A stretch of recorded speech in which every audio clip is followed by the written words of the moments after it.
जब हम हम्म। Shares issue करते हैं तो हमारी इक्विटी बढ़ती है, इक्विटी का ताल्लुक ही शेयर से होता है। ये मैं आपको जस्ट एक बताने लगा हूँ कि ये पेपर आता किस तरह का है, ठीक है। ये नहीं कि ये ठीक मैं है। आपको वो जस्ट दो चार क्वेश्चंस बताऊंगा। Which of the okay. Following expenses are non operating expenses. अब ऑपरेटिंग एक्सपेंसेस कौन से होते हैं, जैसे जिनका ताल्लुक ऑपरेशन से होता है। ऑपरेशन में हम सैलरियां देते हैं, लोगों की इंश्योरेंस करवाते हैं। इंटरेस्ट जो होता है ना, उसका ताल्लुक ऑपरेशन से नहीं होता, वो नॉन ऑपरेटिंग। तो ये किसकी बात की आपने? इंटरेस्ट, इंटरेस्ट जो है ना, ये फाइनेंशियल एक्सपेंस है। इंटरेस्ट क्या है? Financial expense. Which of the following type of report is mostly used by external auditors? तो फाइनेंशियल स्टेटमेंट्स जो होती है ना, वो ज्यादातर कौन यूज करते हैं? External auditor. वो कहाँ से देखेंगे? वो कहाँ से देखेंगे? हम्म। एक हमने चीजों को फाइनेंशियल स्टेटमेंट्स को ही देखेंगे, और क्या देखेंगे? विच ऑफ द फॉलोइंग बिल्कुल। टेम्परेरी अकाउंट यूज कहाँ पे? रेवेन्यू और एक्सपेंसेस इनकम समरी में यूज होते हैं, जिसको हम इनकम ठीक है। स्टेटमेंट कहते हैं। ठीक। हम्म। अच्छा जी। नेक्स्ट वो कहता है which of the following statement summarise the results of operation. Income statement यानी हमने पूरा साल जो ऑपरेट किया है उसके रिजल्ट्स कौन समराइज करती है? Income statement summarise. तो ये मैंने ना जस्ट आपको एक ओवर रिव्यू दिया है किस तरह का आपका पेपर आएगा। ठीक है। Which of the following are the correct in case of prepaid expenses on cash. Prepaid जो होता है वो डेबिट हो जाता है क्योंकि वो एसेट है, और कैश चला जाता है तो कैश क्रेडिट हो जाता है। ठीक होगी। हम्म। अब हम आते हैं अपने एक्चुअली मुद्दे की तरफ। तो हमारे पास जो सबसे पहले चीज है वो अगर आप गौर करें ना, आपके पास जो सबसे पहले है वो हमें कह रहा है फर्स्ट लेक्चर में अकाउंटिंग होती क्या है। अकाउंटिंग बेसिकली ना चार काम करती है, यहाँ पे कहीं लिखा हुआ भी होगा। अकाउंटिंग बेसिकली रिकॉर्ड, जो ट्रांजैक्शंस होती है ना उनको रिकॉर्ड करती है, उनको एनालाइज करती है, उनको समराइज करती है और उनको इंटरप्रेट करती है। Almost every organisation deal in the term blah blah blah blah. तो ये इसमें इसने हम्म। डेफिनेशन नहीं बताई कहीं पे भी, लेकिन मैंने आपको क्या डेफिनेशन बताई है। अकाउंटिंग चार काम करती है: रिकॉर्डिंग, ट्रांजैक्शंस, हम्म। क्लासिफाइंग, समराइजिंग, और लास्ट पे क्या बताया? इंटरप्रिटेशन ऑफ ठीक। Monetary transactions. ट्रांजैक्शन होता है लेन देन, जैसे बैंक के अंदर ट्रांजैक्शन होती है, कोई बंदा आता है वो पैसे जमा करवाता है या निकलवाता है तो उसको हम ट्रांजैक्शन कहते हैं। क्या पर्पज हम्म। होता है अकाउंटिंग का? तो सर पर्पज ये होता है कि रिकॉर्ड हमारे पास मेंटेन रहे, ट्रांजैक्शंस पता हम्म। लगती रहे, रिकॉर्ड को बाद में हम कहीं यूज कर सकें और उससे हम्म। एनालाइज और इंटरप्रेट और कम्युनिकेट कर सकें मुख्तलिफ लोगों को। कौन कौन सी ठीक। होती हैं? मेन यहाँ पे चार स्टेटमेंट्स वो बता रहे हैं। इनकम स्टेटमेंट, उसके अलावा हम्म। Statement of equity, balance sheet और स्टेटमेंट ऑफ कैश फ्लो। और लास्ट में हम्म। बता रहा है कि एक इनके अलावा जो होते हैं ना, एक और चीज होती है उसको कहते हैं हम नोट्स टू फाइनेंशियल स्टेटमेंट्स।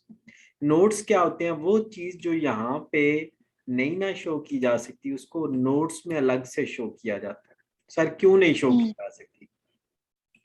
बाज चीजें ऐसी हम्म। होती हैं जो नॉन मॉनिटरी होती हैं, यानी जिनको हम सिर्फ स्टेटमेंट की सूरत में पढ़ सकते हैं, उसको न्यूमेरिकली लिख नहीं सकते, उनको हम नोट्स में लिखते हैं। Income statement financial position show करती है पार्टिकुलर पीरियड की। ऑनर्स इक्विटी हम्म। शो करता है कि ऑनर्स की जो इन्वेस्टमेंट है उसमें प्रॉफिट या लॉस ऐड हुआ है। Balance sheet financial position show करती है पर्टिकुलर डेट की। और कैश फ्लो स्टेटमेंट शो करती है कि actual position of cash inflow and outflow, कितना इन हुआ कितना कैश आउट हुआ, ये कौन बताती है? Cash flow. अकाउंटिंग पीरियड क्या होता है? नॉर्मली क्या होता है, जनवरी से दिसंबर और जून से जुलाई होता है। एक साल का हम्म। पीरियड होता है जिसमें हम ये देखते हैं कि हमें प्रॉफिट हुआ है या लॉस हुआ है, और अपनी साल के एंड में अपनी दो चीजें हम प्राइमरीली यहाँ देख रहे होते हैं। वैसे देखते तो ये पांचों चीजें हैं अकाउंटिंग पीरियड हम्म। के बाद, लेकिन ज्यादातर हमारा फोकस जो होता है वो इनकम स्टेटमेंट और बैलेंस शीट पे होता है।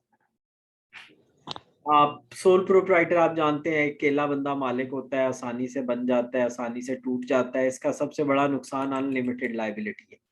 अनलिमिटेड लाइबिलिटी का ये मतलब है कि जब ऑनर को लॉस होगा ना, तो उसके जो पर्सनल एसेट्स हैं, यानी उसकी अपनी गाड़ी, उसका अपना घर, वो भी महफूज नहीं है। लॉस को पूरा करने के लिए उनको बेच कर भी लॉस पूरा किया जाएगा। अनलिमिटेड। सर, जी जी बोले। अच्छा तो ये मुझे जरा बताइएगा कि इनकम स्टेटमेंट में और बैलेंस शीट में डिफरेंस क्या है? हाँ यही मैं आपको चलो बताता हूँ। ये दोनों क्या हम्म शो करती हैं? Financial position. ये भी क्या शो हम्म करती है? Financial position. ठीक हो जी, गया। ये शो ठीक है। करती है 1 जनवरी से लेकर 31 दिसंबर तक कितने मंथ्स बन गए? 12 भी होते हैं।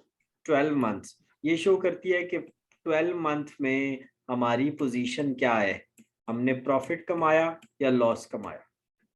अब आपको समझ आ ओके, गई? इनकम स्टेटमेंट ठीक समझ आ गई ना, कि 1 जनवरी से ठीक। लेकर दिसंबर तक हमने कितने पैसे कमाए। ठीक हो गया। हम्म, balance okay. Sheet financial position show करती है, ये बताती है 1 जनवरी को हमारे पास कितने पैसे थे, 31 दिसंबर को हमारे पास कितने पैसे हैं। ये दरमियान का कुछ नहीं बताती।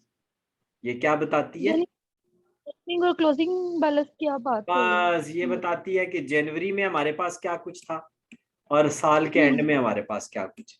लेकिन ये क्या बताती है कि 12 मंथ में हमने क्या खोया क्या पाया। मतलब सारी ट्रांजैक्शन जो हो रही होती हैं, एसेट लायबिलिटी ऐड सारा कुछ वो ना हो रहा होता ना, है। जो होती है ना इनकम स्टेटमेंट, वो ऐसा करती हम्म, है कि रेवेन्यू जिसको हम सेल्स कहते हैं, सेल्स को हम ठीक है। इनकम भी कहते हैं। सेल, इनकम हम्म, और रेवेन्यू एक ही चीज के ठीक है। तीनों नाम है। ये उसमें से हम्म, कॉस्ट को माइनस कर देती है, जिसको हम एक्सपेंसेस भी कहते हैं। क्या कहते हैं? एक्सपेंसेस। उनको लेस करके हमें बताती है प्रॉफिट हुआ है या लॉस हुआ है, प्रॉफिट हुआ है या लॉस हुआ ठीक। है। अब जो बैलेंस शीट होती है वो बताती है कि कितने एसेट्स हैं शुरू में, कितनी लाइबिलिटी है शुरू में, और कितना कैपिटल है शुरू में। फिर इसी तरह ये बताती है कितना कैपिटल है एंड में, कितनी लाइबिलिटी है एंड में, और कितना कैपिटल है एंड में। ठीक हो गया। ठीक बैलेंस है। शीट में तो एसेट्स, लाइबिलिटीज और कैपिटल आता है, और इनकम स्टेटमेंट में रेवेन्यू और कॉस्ट आता है। ठीक हो गया। चलो ठीक है। नेक्स्ट, चैंपियन, इसका नुकसान क्या होता है? सर इसका आपने एक ही नुकसान बताया कि अनलिमिटेड लाइबिलिटी। लॉस की हम्म, सूरत में सोल होता है, एक बंदा मालिक है। आप जब ऑफिस के लिए घर से निकलते हैं ना, आपको जितनी शॉप्स हम्म, नजर आती है ना, वो सारी सोल प्रोप्राइटर। वो सारे कौन है? हम्म, उसके आगे लिखा हुआ भी होता है उर्दू में, एक मुश्किल सा लफ्ज नहीं लिखा होता प्रोप्राइटर, वो प्रोप्राइटर हम्म, यही होता है। तो प्रोप्राइटर को क्या नुकसान होता है इस बिजनेस का? सारे फायदे ही फायदे हैं, आसानी से बन हम्म। जाता है, खुद ही मालिक होता है सारा। नुकसान उसको ये होता है कि जब उसको लॉस होता है ना, तो वो तो लॉस उसको क्या पूरा करने होता के है? लिए, वो लॉस फुलफिल हम्म, करने के लिए या पे करने के लिए, वो लॉस फुलफिल करने के लिए या पे करने के लिए क्या करते हैं कि उसके जो पर्सनल एसेट्स होते हैं, पर्सनल एसेट हम्म, मसलन उसकी कार, उसका घर, ठीक है, हम्म, उसकी कोई भी चीज उसके पास जो कीमती है, उसको सेल करके उस लॉस को पूरा किया जाएगा। इसको कहते हैं अनलिमिटेड लाइबिलिटी। इस कॉन्सेप्ट को क्या कहते हैं? Unlimited liability. पार्टनरशिप में क्या जी। होता है? पार्टनरशिप का एक्ट आपको पता होना चाहिए, 1932 का। दो या दो से ज्यादा लोग मिलकर बिजनेस स्टार्ट करते हैं। ये एक लीगल हम्म, काम होता है क्योंकि दो से ज्यादा लोग हैं। इसमें एक डॉक्यूमेंट बनता है जिसको हम कहते हैं पार्टनरशिप डीड। उसमें तमाम चीजें लिखी हुई होती हैं। इसमें भी नंबर ऑफ पार्टनर्स जो होते हैं वो टू जो होते हैं ना 20 होते हैं, 2 से 20 तक होते हैं। और उसके ठीक। अलावा मैंने जो कुछ पार्टनर होते हैं जो काम करते हैं, कुछ पार्टनर स्लीपिंग पार्टनर होते हैं, वो सिर्फ पैसा इन्वेस्ट करते हैं। नुकसान इसका भी वही है, अनलिमिटेड लाइबिलिटी, कि लॉस की हम्म, सूरत में इन इसके पार्टनर्स के पर्सनल एसेट्स बेचकर भी लॉस को पूरा किया जाए। फिर इनका हल क्या है? इनका हल है कंपनी। कंपनी का ऑर्डिनेंस है पाकिस्तान के अंदर 1984 का। 1984 का कंपनी एक सेपरेट लीगल पर्सन होता है। कंपनी एक सेपरेट लीगल पर्सन होता है जो जिसका अपना एक नाम और शनाख्त होती है। वो अपने नाम से किसी के खिलाफ केस कर सकता है, और कोई उसके खिलाफ उसके नाम से केस कर सकता है। यानी जब आपने हम्म, नेस्ले को सू करना है तो नेस्ले के नाम से करेंगे, ना कि उसके हम्म, ऑनर को सू करेंगे। या आपने नेशनल बैंक को सू करना है तो नेशनल बैंक को सू करें, ना कि आप उनके प्रेसिडेंट को सू करें। ये लॉ क्रिएट करता है, इसकी अपनी शनाख्त होती है, अलग शनाख्त, और इसका सबसे बड़ा फायदा क्या है? Limited liability. लिमिटेड लायबिलिटी, इसमें आपने जितने पैसे इन्वेस्ट किए हुए वही डूबेंगे, उससे ज्यादा नहीं डूबेंगे। अच्छा, नेक्स्ट हमारे पास है GAAP, general accepted accounting principle. Entity principle ये है कि बिजनेस अलग होगा, ऑनर अलग होगा। कॉस्ट प्रिंसिपल है कि हर चीज को आपने जितने में खरीदा है उस पर लिखना है। गोइंग कंसर्न कॉन्सेप्ट ये है कि आपने बिजनेस इस नियत से शुरू करना है कि बिजनेस आप फॉर एवर चलाएंगे, बल ये नहीं कि उसको बना के और उसको बेच देंगे, नहीं, उसको फॉर एवर चलाएंगे। Objectivity, definite factual basis for asset valuation. आपने जब भी एसेट की वैल्यू निकालनी है फैक्ट्स की बेस पे निकालनी है, ऑब्जेक्टिविटी की बेस पे निकालनी है, ये नहीं कि सब्जेक्टिव निकाल देनी। एक एसिड आपने देखा उसकी मार्केट में कीमत 10,000 है, आपने 50,000 लगा दी, तो ये गलत बात है, आपने उसकी जो फैक्चुअल बेसिस है उसको फॉलो नहीं किया। Stable currency principle, currency remains more or less stable and rate inflation is almost zero।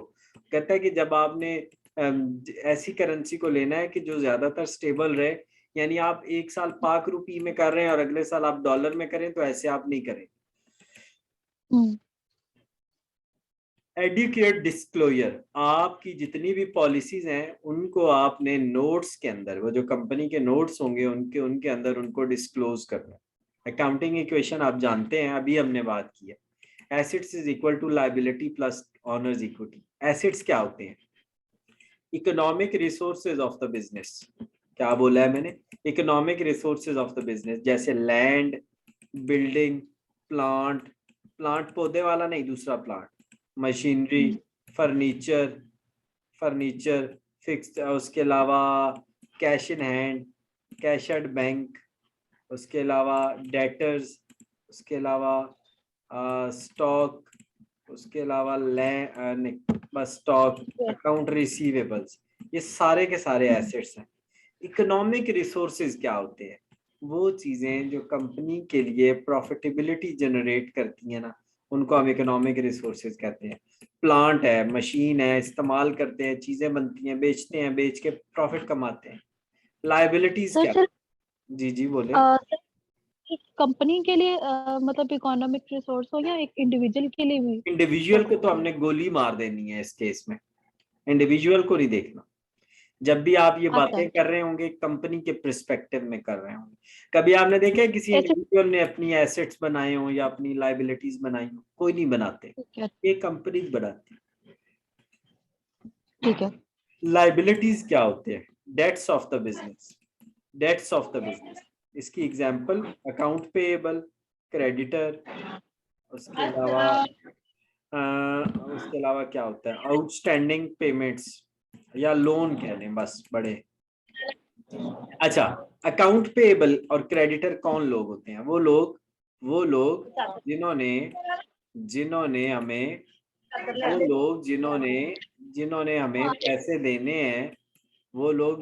पैसे देने हैं, वो हमारे क्या होंगे जी? वो हमारे होंगे हरीम, वो बेटा हमारे क्रेडिट अकाउंट पेएबल या डेट होंगे। अच्छा, क्रेडिटर आपको मैंने बताया कौन होता है।